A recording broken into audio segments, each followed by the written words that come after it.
waxaa garowa yimi safiirka cusub ee dowladda Ingiriiska ee Soomaaliya Michael Nitifankis waxa uu halkaasi kula kulmay madaxweynaha Puntland Siciid Cabdulaahi Dani oo uu gaarsiiyay fariin ka socotay dowladda Ingiriiska. Mr. Michael waxa uu hordhigay Siciid Cabdulaahi Dani qodobo badan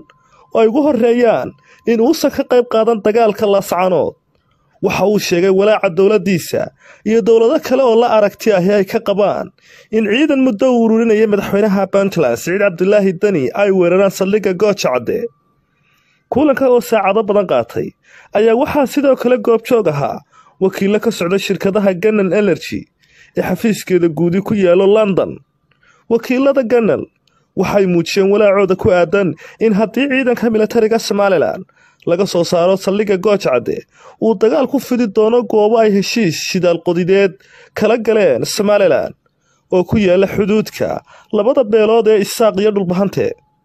waxa ay sheegeen inay adkaan doonto in ciidanka Somaliland la geeyo deegaanka Guumeys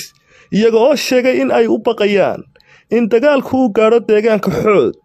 oo ay shidaal qodid ka wadaan shirkadaha Ganal Energy. balse taas beddelkeeda ay madaxweynaha Somaliland Muuse Biixi Cabdi ay ku qancin doonaan inuu ciidankiisa u geeyo deegaanka Yagoori. safiirka Michael ee dowladda Ingiriiska u fadhiya Soomaaliya oo dalabkan la mid ah oo kale u gudbiyay qaar ka mid ah isimada dhaqanka SSC ayay u sheegeen in dhankooda aysan sinaba u suurtagal ahayn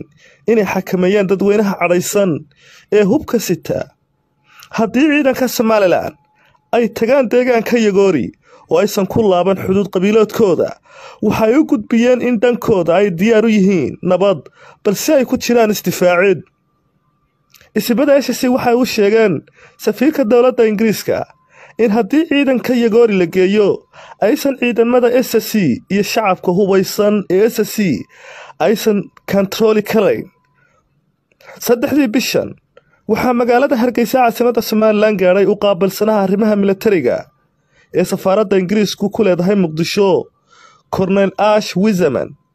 Colonel Ash Wiseman waxa uu kulan qarsoodi ah la yeeshay madaxweynaha Somaliland Muuse Biixi waxa uu gaarsiiyay 2 fariimood oo midkood ahay in ciidanka buurta gacan libaax xal degdeg ah loo keeno ha ku yimaado heshiis ama xabadba ee aan arrinta la sii eegan si aan jabhadahaasi u cayilin. Colonel Ash waxa kale uu ka qaaday Muuse gald codsi ah oo loo gudbiyay wakiilka qaramada midoobay ee Soomaaliya Katarina Ling. galkan ayaa waxaa ku qornaa codsi ah in Muuse Biixi diyaar u yahay inuu ciidankiisa la baxo balse uusan u baahan yahay in ciidamadiisa damaanad balse uu baahan yahay cid damaanad ka keenta dadka deegaanka inaysan soo weerari doodin ciidamada Somaliland. muddo 7 ka hor ayuu madaxweynaha Somaliland Muuse Biixi Cabdi u gaarsiiyay beesha habar jeclo inay u roon tahay in ciidanka uu soo saaro hadda balse ay ka diideen. kulan ka dhacay madaxtooyada Somaliland ayuu madaxweynaha waxa uu beesha habar jeclo ugu sheegay inuu raadinayo damaanad caalami ah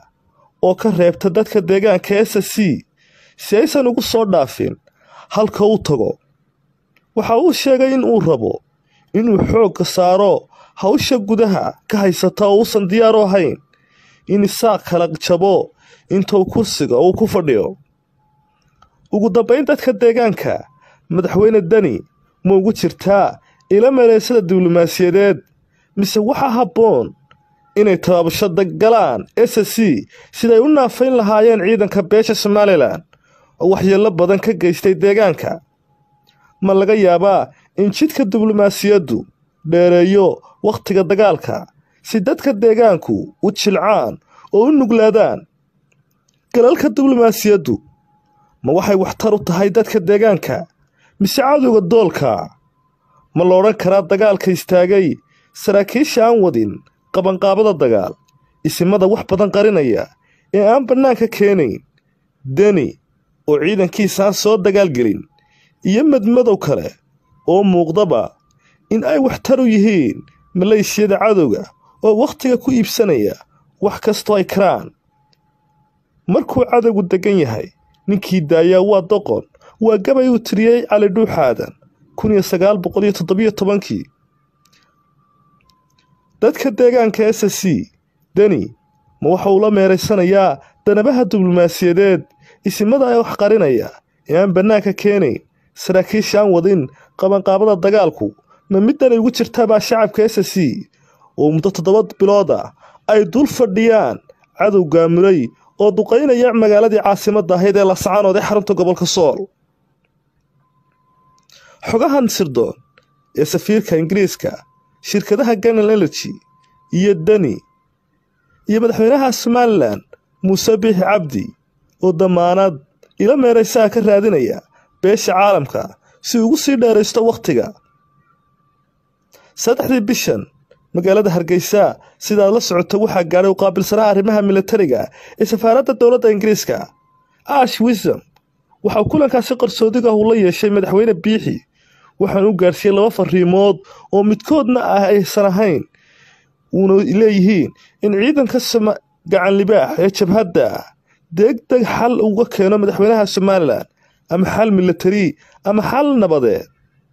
si aan jabhaddaasi aysan u cayilin mustashaash waxa kale uu ka qaaday Muuse Biixi gal codsiya oo uu gudbiyay qaramada midoobay haddaba daawade xogaha sirdoon kulanka Dani iyo safiirka Ingiriiska isimada oo la kulmay safiirka Ingiriisku balse aan SSC shacabkeeda aanu bandhigin